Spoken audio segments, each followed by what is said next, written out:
As we begin another chapter of Exodus, chapter 15, in the Old Testament of the Bible. Chapter 15. Then Moses and the people of Israel sang this song to the Lord.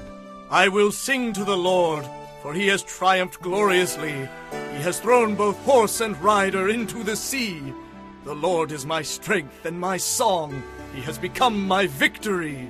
He is my God, and I will praise him. He is my father's God, and I will exalt him. The Lord is a warrior. Yes, the Lord is his name. Pharaoh's chariots and armies he has thrown into the sea.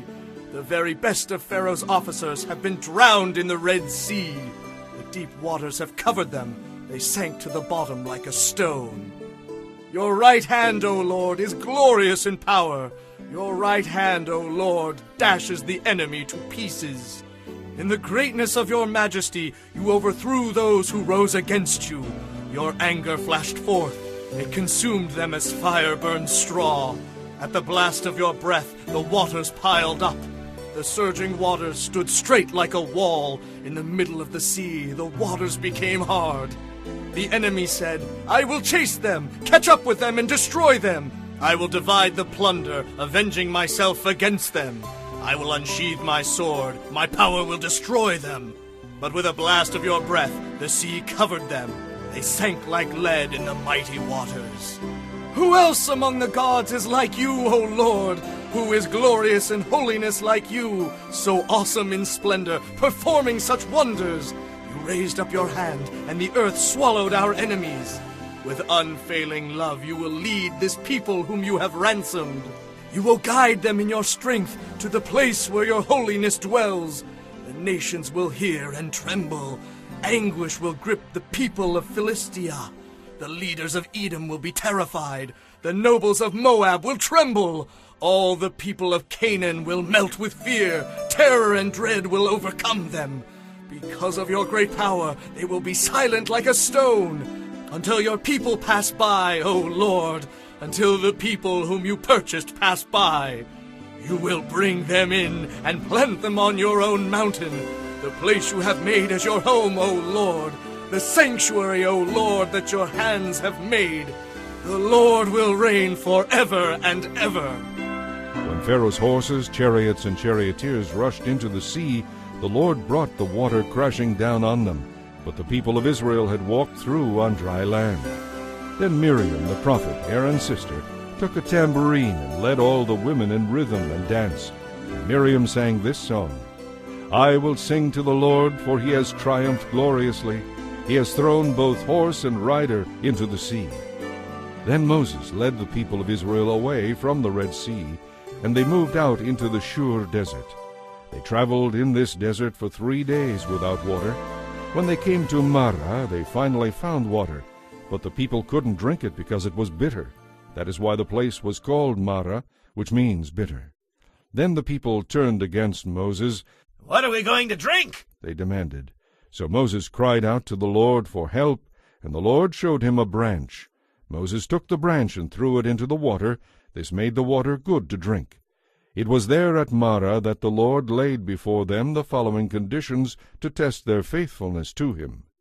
If you will listen carefully to the voice of the Lord your God, and do what is right in his sight, obeying his commands and laws, then I will not make you suffer the diseases I sent on the Egyptians, for I am the Lord who heals you. After leaving Marah, they came to Elim, where there were 12 springs and 70 palm trees. They camped there beside the springs. Chapter 16. Then they left Elim and journeyed into the Sin desert, between Elim and Mount Sinai. They arrived there a month after leaving Egypt. There, too, the whole community of Israel spoke bitterly against Moses and Aaron. Oh, that we were back in Egypt, they moaned. It would have been better if the Lord had killed us there. At least there we had plenty to eat. But now you have brought us into this desert to starve us to death. Then the Lord said to Moses, Look, I'm going to rain down food from heaven for you. The people can go out each day and pick up as much food as they need for that day. I will test them in this to see whether they will follow my instructions. Tell them to pick up twice as much as usual on the 6th day of each week." Then Moses and Aaron called a meeting of all the people of Israel and told them, "In the evening you will realize that it was the Lord who brought you out of the land of Egypt. In the morning you will see the glorious presence of the Lord. He has heard your complaints, which are against the Lord and not against us. The Lord will give you meat to eat in the evening and bread in the morning, for he has heard all your complaints against him. Yes, your complaints are against the Lord, not against us." Then Moses said to Aaron, "Say this to the entire community of Israel. Come into the Lord's presence and hear his reply to your complaints." And as Aaron spoke to the people, they looked out toward the desert. Within the guiding cloud they could see the awesome glory of the Lord. And the Lord said to Moses, "I have heard the people's complaints. Now tell them, in the evening you will have meat to eat, and in the morning you will be filled with bread. Then you will know that I am the Lord your God." That evening vast numbers of quail arrived and covered the camp. The next morning the desert all around the camp was wet with dew. When the dew disappeared later in the morning, thin flakes, white like frost, covered the ground. The Israelites were puzzled when they saw it. "What is it?" they asked. And Moses told them, "It is the food the Lord has given you. The Lord says that each household should gather as much as it needs. Pick up 2 quarts for each person." So the people of Israel went out and gathered this food, some getting more and some getting less. By gathering 2 quarts for each person, everyone had just enough. Those who gathered a lot had nothing left over, and those who gathered only a little had enough. Each family had just what it needed. Then Moses told them, "Do not keep any of it overnight." But of course some of them didn't listen and kept some of it until morning. But then it was full of maggots and had a terrible smell, and Moses was very angry with them. The people gathered the food morning by morning, each family according to its need. And as the sun became hot, the food they had not picked up melted and disappeared. On the 6th day there was twice as much as usual on the ground, 4 quarts for each person instead of 2. The leaders of the people came and asked Moses why this had happened. He replied, "The Lord has appointed tomorrow as a day of rest, a holy Sabbath to the Lord. On this day we will rest from our normal daily tasks. So bake or boil as much as you want today, and set aside what is left for tomorrow." The next morning the leftover food was wholesome and good, without maggots or odor. Moses said, "This is your food for today is a Sabbath to the Lord. There will be no food on the ground today. Gather the food for 6 days, but the 7th day is a Sabbath.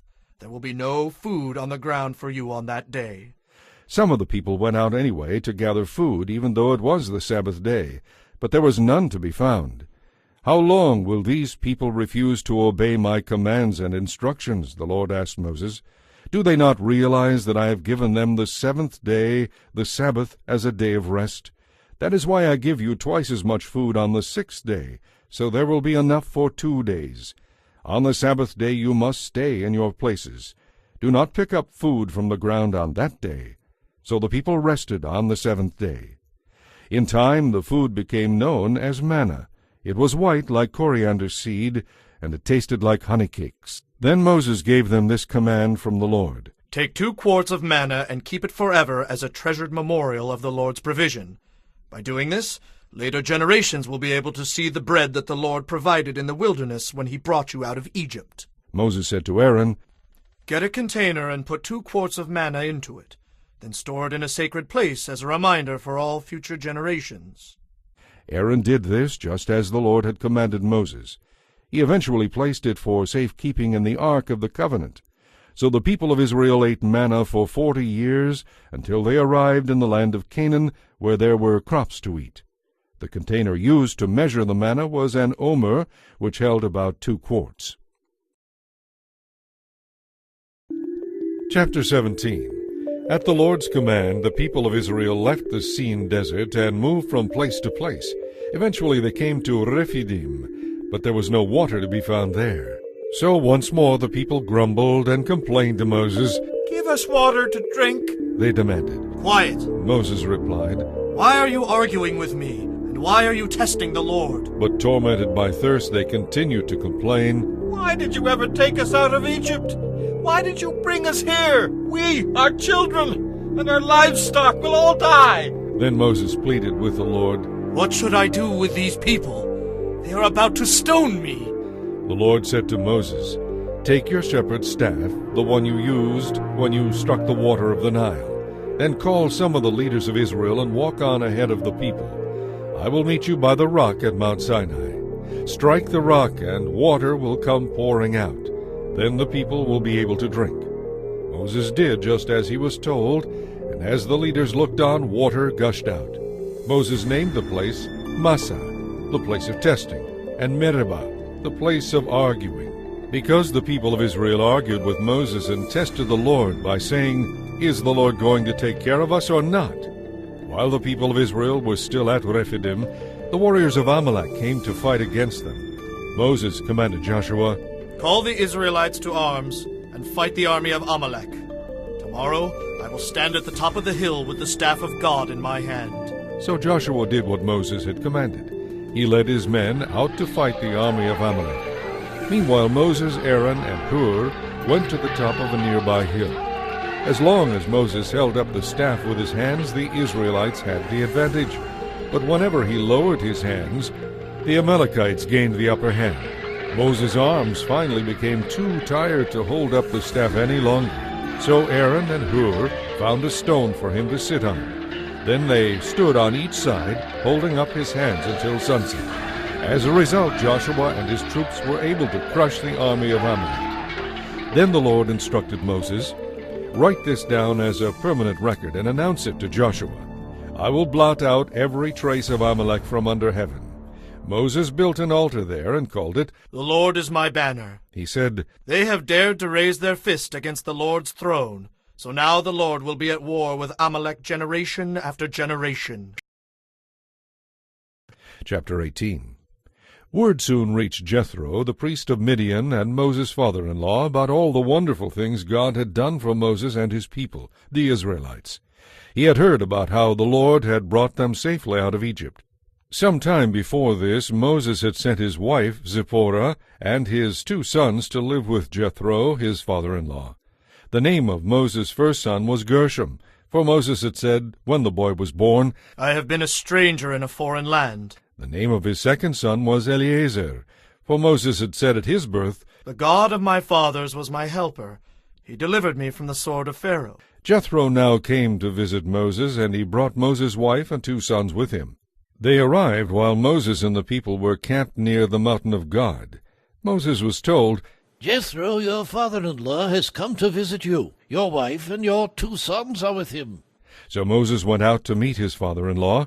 He bowed to him respectfully and greeted him warmly. They asked about each other's health, and then went to Moses' tent to talk further. Moses told his father-in-law about everything the Lord had done to rescue Israel from Pharaoh and the Egyptians. He also told him about the problems they had faced along the way, and how the Lord had delivered his people from all their troubles. Jethro was delighted when he heard about all that the Lord had done for Israel as he brought them out of Egypt. Praise be to the Lord, Jethro said, for he has saved you from the Egyptians and from Pharaoh. He has rescued Israel from the power of Egypt. I know now that the Lord is greater than all other gods, because his people have escaped from the proud and cruel Egyptians. Then Jethro presented a burnt offering and gave sacrifices to God. As Jethro was doing this, Aaron and the leaders of Israel came out to meet him. They all joined him in a sacrificial meal in God's presence. The next day Moses sat as usual to hear the people's complaints against each other. They were lined up in front of him from morning till evening. When Moses' father-in-law saw all that Moses was doing for the people, he said, Why are you trying to do all this alone? The people have been standing here all day to get your help. Moses replied, Well, the people come to me to seek God's guidance. When an argument arises, I am the one who settles the case. I inform the people of God's decisions and teach them his laws and instructions. This is not good. his father-in-law exclaimed. You're going to wear yourself out, and the people too. This job is too heavy a burden for you to handle all by yourself. Now, let me give you a word of advice, and may God be with you. You should continue to be the people's representative before God. bringing him their questions to be decided. You should tell them God's decisions, teach them God's laws and instructions, and show them how to conduct their lives. But find some capable, honest men who fear God and hate bribes. Appoint them as judges over groups of 1,000, 150, and 10. These men can serve the people, resolving all the ordinary cases. Anything that is too important or too complicated can be brought to you, but they can take care of the smaller matters themselves. They will help you carry the load, making the task easier for you. If you follow this advice, and if God directs you to do so, then you will be able to endure the pressures, and all these people will go home in peace." Moses listened to his father-in-law's advice and followed his suggestions. He chose capable men from all over Israel and made them judges over the people. They were put in charge of groups of 1,000, 150, and 10. These men were constantly available to administer justice. They brought the hard cases to Moses, but they judged the smaller matters themselves. Soon after this, Moses said goodbye to his father-in-law, who returned to his own land. Chapter 19. The Israelites arrived in the wilderness of Sinai exactly 2 months after they left Egypt. After breaking camp at Rephidim, they came to the base of Mount Sinai and set up camp there. Then Moses climbed the mountain to appear before God. The Lord called out to him from the mountain and said, "Give these instructions to the descendants of Jacob, the people of Israel. You have seen what I did to the Egyptians. You know how I brought you to myself and carried you on eagle's wings. Now if you will obey me and keep my covenant, you will be my own special treasure from among all the nations of the earth. For all the earth belongs to me, and you will be to me a kingdom of priests, my holy nation." Give this message to the Israelites. Moses returned from the mountain and called together the leaders of the people and told them what the Lord had said. They all responded together, "We will certainly do everything the Lord asks of us." So Moses brought the people's answer back to the Lord. Then the Lord said to Moses, "I'm going to come to you in a thick cloud, so the people themselves can hear me as I speak to you. Then they will always have confidence in you." Moses told the Lord what the people had said. Then the Lord told Moses, "Go down and prepare the people for my visit. Purify them today and tomorrow, and have them wash their clothing. Be sure they are ready on the 3rd day, for I will come down upon Mount Sinai as all the people watch. Set boundary lines that the people may not pass. Warn them, be careful, do not go up on the mountain or even touch its boundaries. Those who do will certainly die. Any people or animals that cross the boundary must be stoned to death or shot with arrows. They must not be touched by human hands. The people must stay away from the mountain until they hear one long blast from the ram's horn. Then they must gather at the foot of the mountain." So Moses went down to the people. He purified them for worship and had them wash their clothing. He told them, "Get ready for an important event 2 days from now, and until then, abstain from having sexual intercourse." On the morning of the 3rd day there was a powerful thunder and lightning storm, and a dense cloud came down upon the mountain. There was a long, loud blast from a ram's horn, and all the people trembled. Moses led them out from the camp to meet with God, and they stood at the foot of the mountain. All Mount Sinai was covered with smoke, because the Lord had descended on it in the form of fire. The smoke billowed into the sky like smoke from a furnace, and the whole mountain shook with a violent earthquake. As the horn blast grew louder and louder, Moses spoke, and God thundered his reply for all to hear. The Lord came down on the top of Mount Sinai and called Moses to the top of the mountain. So Moses climbed the mountain. Then the Lord told Moses, "Go back down and warn the people not to cross the boundaries. They must not come up here to see the Lord, for those who do will die. Even the priests who regularly come near to the Lord must purify themselves, or I will destroy them." "But Lord, the people cannot come up on the mountain." Moses protested. "You already told them not to. You told me to set boundaries around the mountain and to declare it off limits." But the Lord said, "Go down anyway and bring Aaron back with you. In the meantime, do not let the priests or the people cross the boundaries to come up here. If they do, I will punish them." So Moses went down to the people and told them what the Lord had said. Chapter 20. Then God instructed the people as follows: "I am the Lord your God, who rescued you from slavery in Egypt. Do not worship any other gods besides me. Do not make idols of any kind, whether in the shape of birds or animals or fish. You must never worship or bow down to them. For I, the Lord your God, am a jealous God who will not share your affection with any other god. I do not leave unpunished the sins of those who hate me, but I punish the children for the sins of their parents to the third and fourth generations. But I lavish my love on those who love me and obey my commands, even for 1,000 generations. Do not misuse the name of the Lord your God. The Lord will not let you go unpunished if you misuse his name. Remember to observe the Sabbath day by keeping it holy. 6 days a week are set apart for your daily duties and regular work, but the seventh day is a day of rest dedicated to the Lord your God. On that day no one in your household may do any kind of work. This includes you, your sons and daughters, your male and female servants, your livestock, and any foreigners living among you. For in 6 days the Lord made the heavens, the earth, the sea, and everything in them. Then he rested on the seventh day.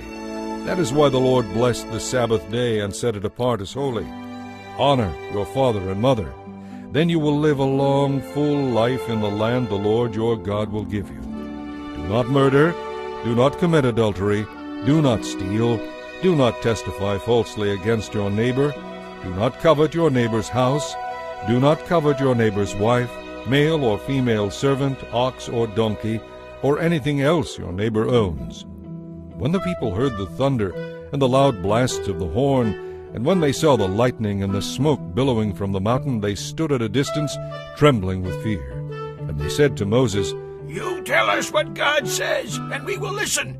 But don't let God speak directly to us. If he does, we will die." Don't be afraid, Moses said. for God has come in this way to show you his awesome power.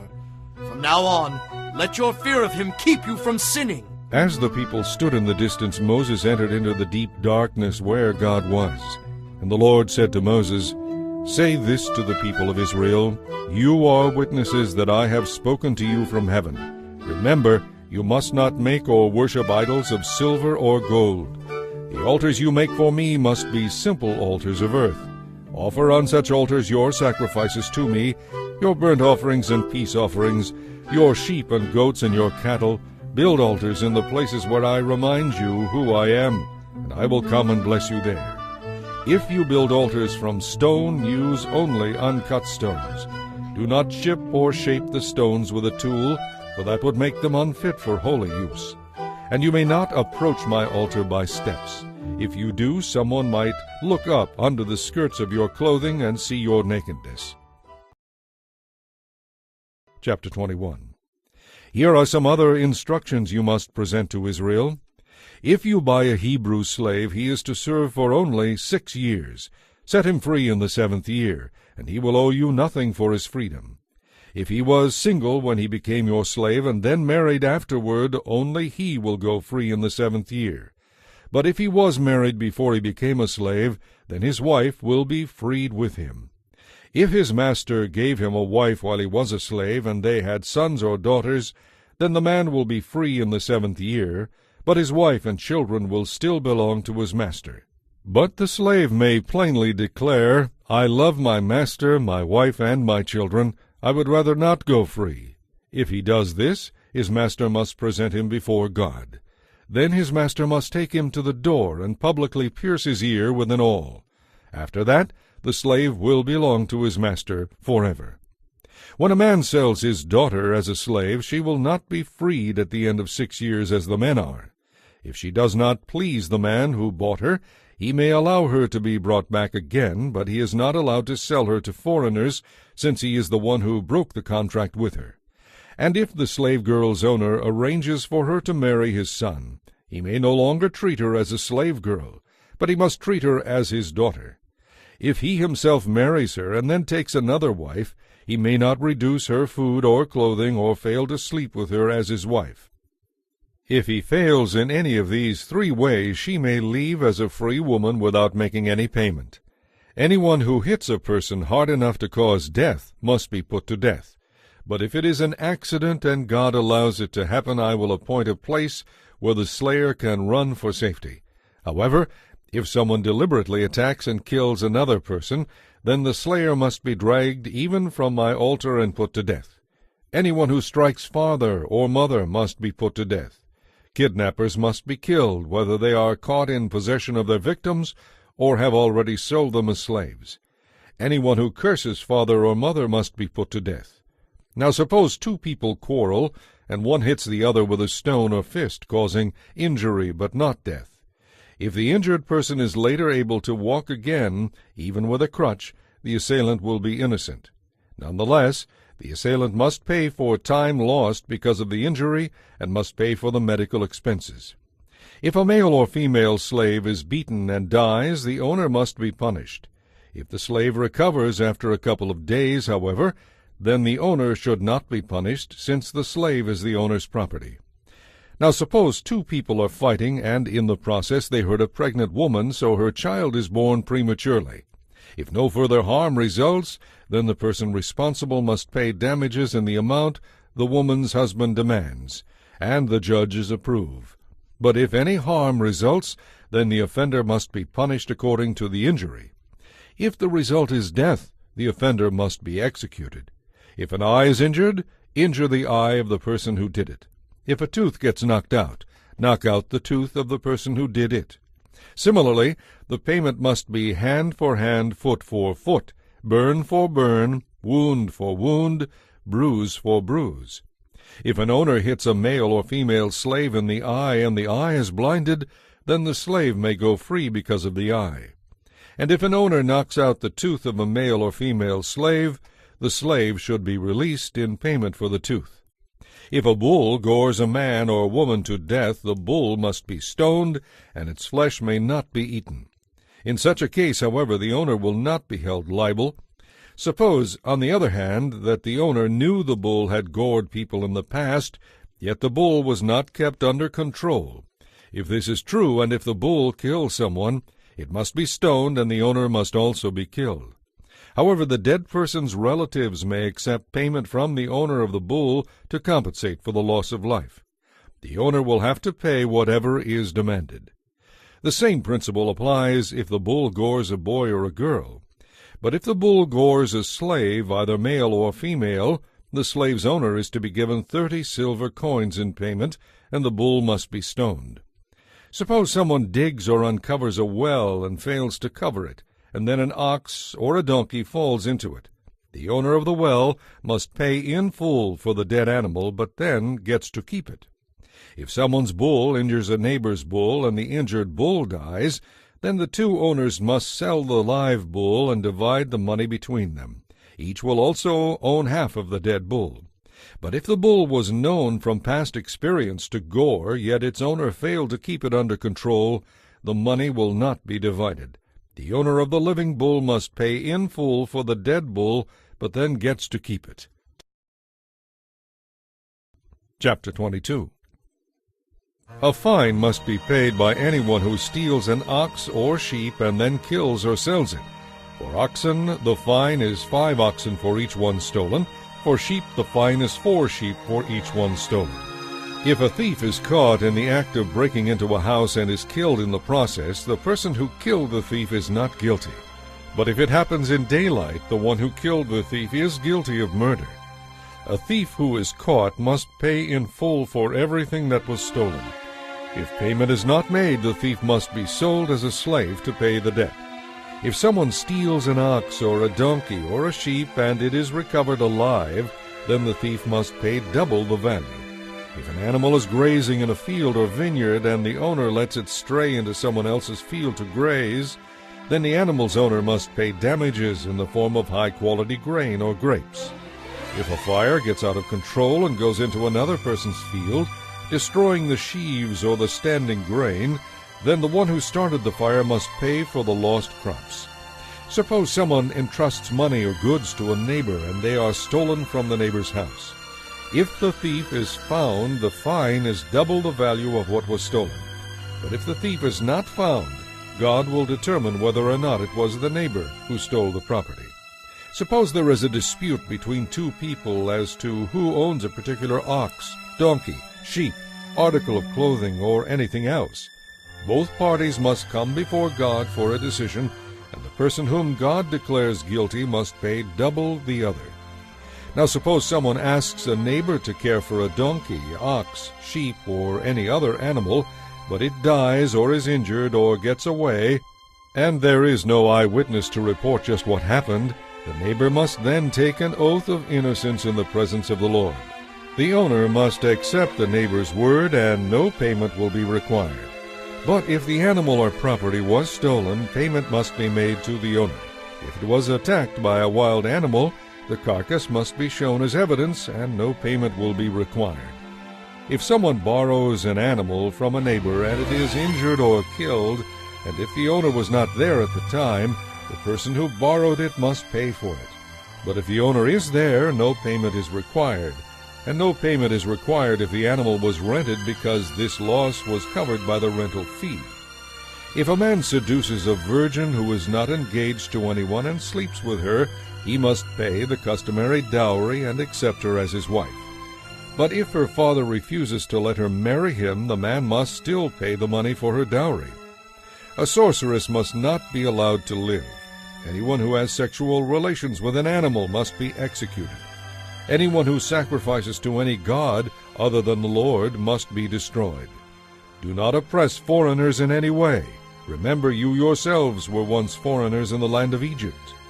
Do not exploit widows or orphans. If you do, and they cry out to me, then I will surely help them. My anger will blaze forth against you, and I will kill you with the sword. Your wives will become widows, and your children will become fatherless. If you lend money to a fellow Hebrew in need, do not be like a moneylender charging interest. If you take your neighbor's cloak as a pledge of repayment, you must return it by nightfall. Your neighbor will need it to stay warm during the night. If you do not return it, and your neighbor cries out to me for help, then I will hear, for I am very merciful. Do not blaspheme God or curse anyone who rules over you. Do not hold anything back when you give me the tithe of your crops and your wine. You must make the necessary payment for redemption of your firstborn sons. You must also give me the firstborn of your cattle and sheep. Leave the newborn animal with its mother for 7 days, then give it to me on the 8th day. You are my own holy people. Therefore do not eat any animal that has been attacked and killed by a wild animal. Throw its carcass out for the dogs to eat. Chapter 23. Do not pass along false reports. Do not cooperate with evil people by telling lies on the witness stand. Do not join a crowd that intends to do evil. When you are on the witness stand, do not be swayed in your testimony by the opinion of the majority. And do not slant your testimony in favor of a person just because that person is poor. If you come upon your enemy's ox or donkey that has strayed away, take it back to its owner. If you see the donkey of someone who hates you struggling beneath a heavy load, do not walk by. Instead, stop and offer to help. Do not twist justice against people simply because they are poor. Keep far away from falsely charging anyone with evil. Never put an innocent or honest person to death. I will not allow anyone guilty of this to go free. Take no bribes, for a bribe makes you ignore something that you clearly see. A bribe always hurts the cause of the person who is in the right. Do not oppress the foreigners living among you. You know what it is like to be a foreigner. Remember your own experience in the land of Egypt. Plant and harvest your crops for 6 years, but let the land rest and lie fallow during the 7th year. Then let the poor among you harvest any volunteer crop that may come up. Leave the rest for the animals to eat. The same applies to your vineyards and olive groves. Work for 6 days and rest on the 7th. This will give your ox and your donkey a chance to rest. It will also allow the people of your household, including your slaves and visitors, to be refreshed. Be sure to obey all my instructions, and remember, Never pray to or swear by any other gods. Do not even mention their names. Each year you must celebrate 3 festivals in my honor. The first is the festival of unleavened bread. For 7 days you are to eat bread made without yeast, just as I commanded you before. This festival will be an annual event at the appointed time in early spring, for that is the anniversary of your exodus from Egypt. Every one must bring me a sacrifice at that time. You must also celebrate the festival of harvest, when you bring me the first crops of your harvest. Finally, you are to celebrate the festival of the final harvest at the end of the harvest season. At these 3 times each year every man in Israel must appear before the sovereign Lord. Sacrificial blood must never be offered together with bread that has yeast in it, and no sacrificial fat may be left unoffered until the next morning. As you harvest each of your crops, bring me a choice sample of the first day's harvest. It must be offered to the Lord your God. You must not cook a young goat in its mother's milk. See, I am sending my angel before you to lead you safely to the land I have prepared for you. Pay attention to him and obey all of his instructions. Do not rebel against him, for he will not forgive your sins. He is my representative. He bears my name. But if you are careful to obey him, following all my instructions, then I will be an enemy to your enemies, and I will oppose those who oppose you. For my angel will go before you and bring you into the land of the Amorites, Hittites, Perizzites, Canaanites, Hivites, and Jebusites, so you may live there.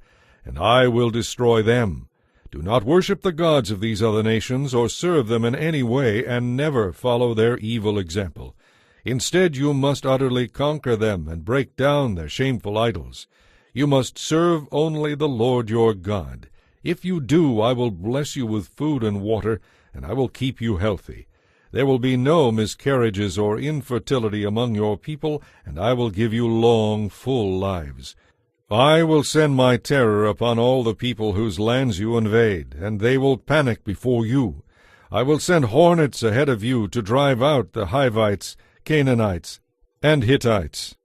But I will not do this all in 1 year, because the land would become a wilderness and the wild animals would become too many to control.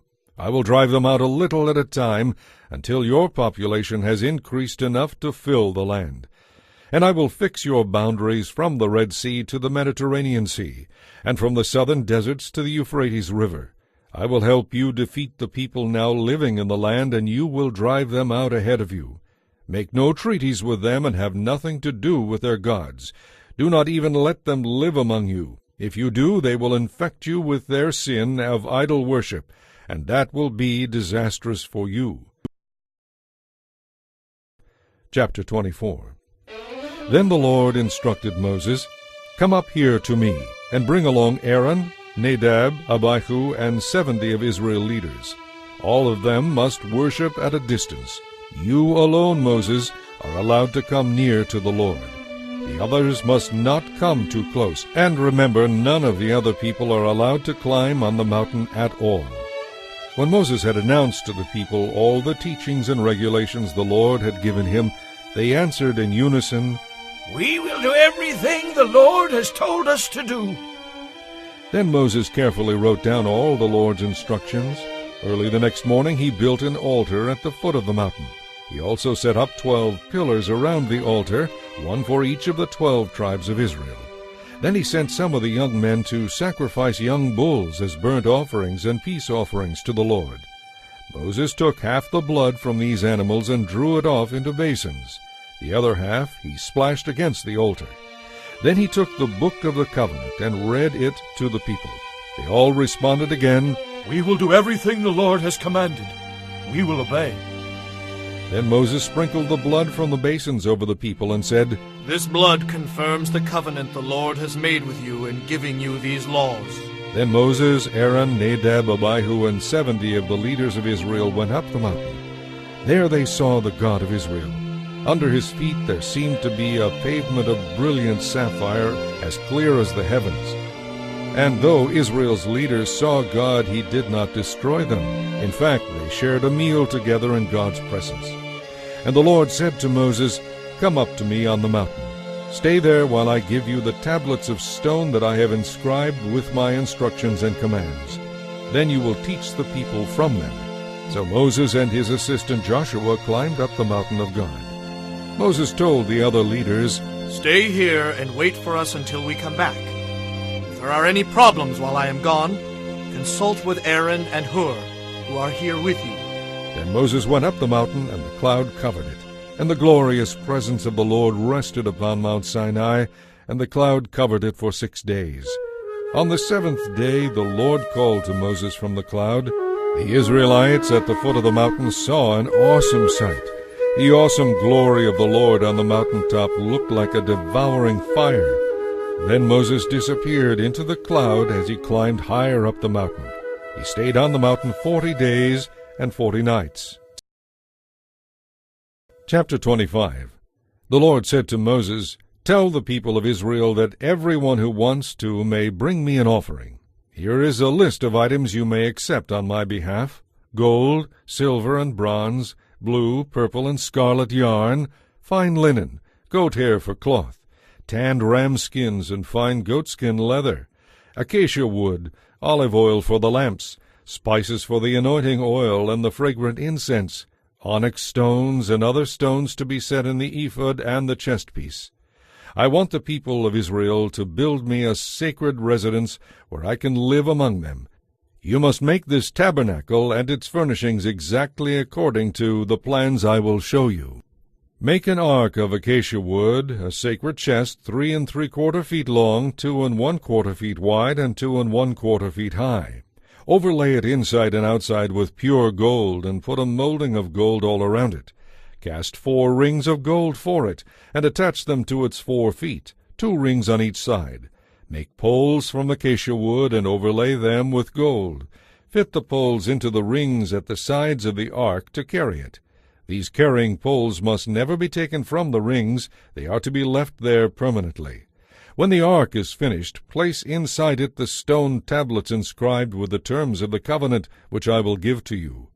Then make the ark's cover, the place of atonement, out of pure gold. It must be 3 3/4 feet long and 2 1/4 feet wide. Then use hammered gold to make 2 cherubim, and place them at the 2 ends of the atonement cover. Attach the cherubim to each end of the atonement cover, making it all one piece. The cherubim will face each other, looking down on the atonement cover with their wings spread out above it. Place inside the ark the stone tablets inscribed with the terms of the covenant which I will give you. Then put the atonement cover on top of the ark. I will meet with you there and talk to you from above the atonement cover between the gold cherubim that hover over the ark of the covenant. From there I will give you my commands for the people of Israel. Then make a table of acacia wood 3 feet long, 1 1/2 feet wide, and 2 1/4 feet high. Overlay it with pure gold, and run a molding of gold around it. Put a rim about 3 inches wide around the top edge, and put a gold molding all around the rim. Make 4 gold rings, and put the rings at the 4 corners by the 4 legs, close to the rim around the top. These rings will support the poles used to carry the table. Make these poles from acacia wood, and overlay them with gold, and make gold plates and dishes, as well as pitchers and bowls to be used in pouring out drink offerings. You must always keep the special bread of the presence on the table before me.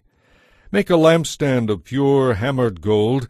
The entire lampstand and its decorations will be one piece: the base, center stem, lamp cups, buds, and blossoms. It will have 6 branches, 3 branches going out from each side of the center stem.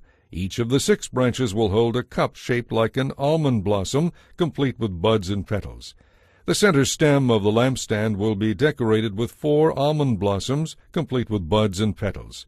1 blossom will be set beneath each pair of branches where they extend from the center stem. The decorations and branches must all be one piece with the stem, and they must be hammered from pure gold. Then make the 7 lamps for the lampstand, and set them so they reflect their light forward. The lamp snuffers and trays must also be made of pure gold. You will need 75 pounds of pure gold for the lampstand and its accessories. Be sure that you make everything according to the pattern I have shown you here on the mountain. Chapter 26. Make the tabernacle from 10 sheets of fine linen. These sheets are to be decorated with blue, purple, and scarlet yarn, with figures of cherubim skillfully embroidered into them. Each sheet must be 42 feet long and 6 feet wide. All 10 sheets must be exactly the same size. Join 5 of these sheets together into one set, then join the other 5 sheets into a second set. Put loops of blue yarn along the edge of the last sheet in each set. The 50 loops along the edge of one set are to match the 50 loops along the edge of the other. Then make 50 gold clasps to fasten the loops of the 2 sets of sheets together, making the tabernacle a single unit. Make heavy sheets of cloth from goat hair to cover the tabernacle. There must be 11 of these sheets, each 45 feet long and 6 feet wide. All 11 of these sheets must be exactly the same size. Join 5 of these together into one set and join the other 6 into a second set. The 6th sheet of the second set is to be doubled over at the entrance of the sacred tent. Put 50 loops along the edge of the last sheet in each set and fasten them together with 50 bronze clasps. In this way, the 2 sets will become a single unit. An extra half sheet of this roof covering will be left to hang over the back of the tabernacle, and the covering will hang down an extra 18 inches on each side. On top of these coverings, place a layer of tanned ram skins, and over them put a layer of fine goat skin leather. This will complete the roof covering. The framework of the tabernacle will consist of frames made of acacia wood. Each frame must be 15 feet high and 2 1/4 feet wide. There will be 2 pegs on each frame so they can be joined to the next frame. All the frames must be made this way. 20 of these frames will support the south side of the tabernacle. They will fit into 40 silver bases, 2 bases under each frame. On the west side there will be 6 frames, along with an extra frame at each corner. These corner frames will be connected at the bottom and firmly attached at the top with a single ring, forming a single unit. Both of these corner frames will be made the same way. So there will be 8 frames on that end of the tabernacle, supported by 16 silver bases, 2 bases under each frame. Make crossbars of acacia wood to run across the frames, 5 crossbars for the north side of the tabernacle and 5 for the south side. Also make 5 crossbars for the rear of the tabernacle, which will face westward. The middle crossbar, halfway up the frames, will run all the way from one end of the tabernacle to the other. Overlay the frames with gold and make gold rings to support the crossbars. Overlay the crossbars with gold as well. Set up this tabernacle according to the design you were shown on the mountain. Across the inside of the tabernacle hang a special curtain made of fine linen with cherubim skillfully embroidered into the cloth using blue, purple, and scarlet yarn. Hang this inner curtain on gold hooks set into 4 posts made from acacia wood and overlaid with gold. The posts will fit into silver bases. When the inner curtain is in place, put the Ark of the Covenant behind it. This curtain will separate the holy place from the most holy place. Then put the Ark's cover, the place of atonement, on top of the Ark of the Covenant inside the most holy place. Place the table and lampstand across the room from each other outside the inner curtain. The lampstand must be placed on the south side, and the table must be set toward the north. Make another curtain from fine linen for the entrance of the sacred tent, and embroider exquisite designs into it using blue, purple, and scarlet yarn. Hang this curtain on gold hooks set into 5 posts made from acacia wood and overlaid with gold. The posts will fit into 5 bronze bases. Chapter 27. Using acacia wood, make a square altar 7.5 feet wide, 7.5 feet long, and 4.5 feet high. Make a horn at each of the 4 corners of the altar, so the horns and altar are all one piece. Overlay the altar and its horns with bronze. The ash buckets, shovels, basins, meat hooks, and fire pans will all be made of bronze. Make a bronze grating with a metal ring at each corner. Fit the grating halfway down into the firebox, resting it on the ledge built there. For moving the altar, make poles from acacia wood and overlay them with bronze. To carry it, put the poles into the rings at 2 sides of the altar. The altar must be hollow, made from planks. Be careful to build it just as you were shown on the mountain. Then make a courtyard for the tabernacle, enclosed with curtains made from fine linen. On the south side the curtains will stretch for 150 feet. They will be held up by 20 bronze posts that fit into 20 bronze bases. The curtains will be held up with silver hooks attached to the silver rods that are attached to the posts. It will be the same on the north side of the courtyard, 150 feet of curtains held up by 20 posts fitted into bronze bases with silver hooks and rods. The curtains on the west end of the courtyard will be 75 feet long, supported by 10 posts set into 10 bases. The east end will also be 75 feet long. The courtyard entrance will be on the east end, flanked by 2 curtains. The curtain on the right side will be 22.5 feet long, supported by 3 posts set into 3 bases. The curtain on the left side will also be 22.5 feet long, supported by 3 posts set into 3 bases. For the entrance to the courtyard, make a curtain that is 30 feet long. Fashion it from fine linen and decorate it with beautiful embroidery in blue, purple, and scarlet yarn. It will be attached to 4 posts that fit into 4 bases. All the posts around the courtyard must be connected by silver rods, using silver hooks. The posts are to be set in solid bronze bases, so the entire courtyard will be 150 feet long and 75 feet wide, with curtain walls 7.5 feet high, made from fine linen. The bases supporting its walls will be made of bronze. All the articles used in the work of the tabernacle, including all the tent pegs used to support the tabernacle and the courtyard curtains, must be made of bronze. Tell the people of Israel to bring you pure olive oil for the lampstand, so it can be kept burning continually. The lampstand will be placed outside the inner curtain of the most holy place in the tabernacle. Aaron and his sons will keep the lamps burning in the Lord's presence day and night. This is a permanent law for the people of Israel, and it must be kept by all future generations. Chapter 28. Your brother Aaron and his sons Nadab, Abihu, Eleazar, and Ithamar will be set apart from the common people. They will be my priests and will minister to me. Make special clothing for Aaron to show his separation to God, beautiful garments that will lend dignity to his work. Instruct all those who have special skills as tailors to make the garments that will set Aaron apart from everyone else, so he may serve me as a priest.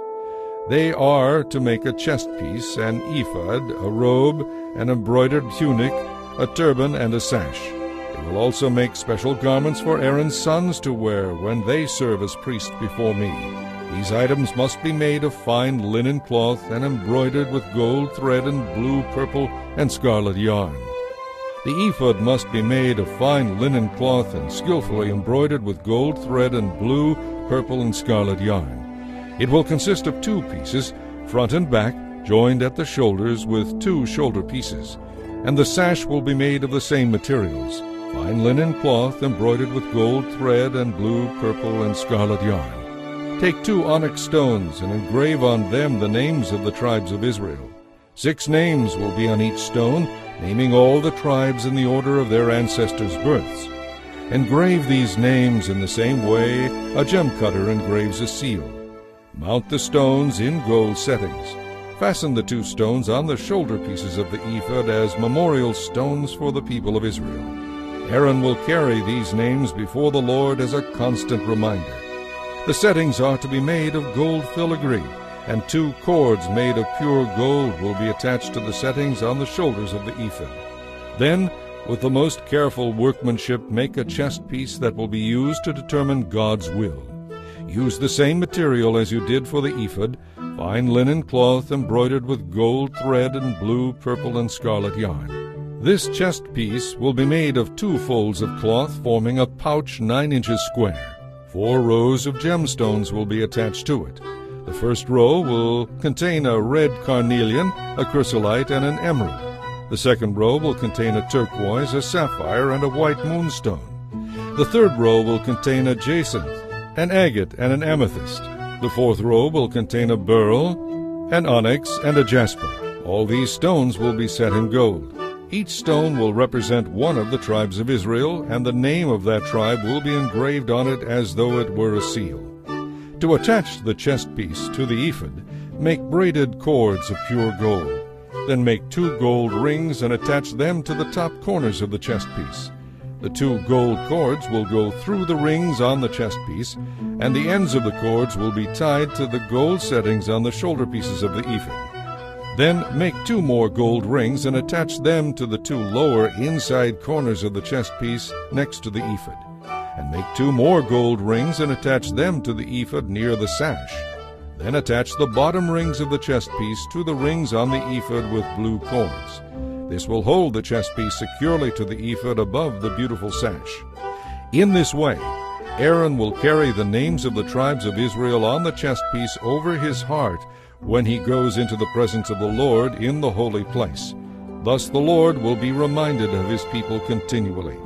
Insert into the pocket of the chest piece the Urim and the Thummim, to be carried over Aaron's heart when he goes into the Lord's presence. Thus Aaron will always carry the objects used to determine the Lord's will for his people whenever he goes in before the Lord. Make the robe of the ephod entirely of blue cloth, with an opening for Aaron's head in the middle of it. The opening will be reinforced by a woven collar, so it will not tear. Make pomegranates out of blue, purple, and scarlet yarn, and attach them to the hem of the robe with gold bells between them. The gold bells and pomegranates are to alternate all the way around the hem. Aaron will wear this robe whenever he enters the holy place to minister to the Lord, and the bells will tinkle as he goes in and out of the Lord's presence. If he wears it, he will not die. Next, make a medallion of pure gold. Using the techniques of an engraver, inscribe it with these words, "Set apart as holy to the Lord." This medallion will be attached to the front of Aaron's turban by means of a blue cord. Aaron will wear it on his forehead, thus bearing the guilt connected with any errors regarding the sacred offerings of the people of Israel. He must always wear it so the Lord will accept the people. Weave Aaron's patterned tunic from fine linen cloth. Fashion the turban out of this linen as well. Also make him an embroidered sash. Then for Aaron's sons, make tunics, sashes, and headdresses to give them dignity and respect. Clothe Aaron and his sons with these garments, and then anoint and ordain them. Set them apart as holy, so they can serve as my priests. Also make linen underclothes for them, to be worn next to their bodies, reaching from waist to thigh. These must be worn whenever Aaron and his sons enter the tabernacle or approach the altar in the holy place to perform their duties. Thus they will not incur guilt and die. This law is permanent for Aaron and his descendants.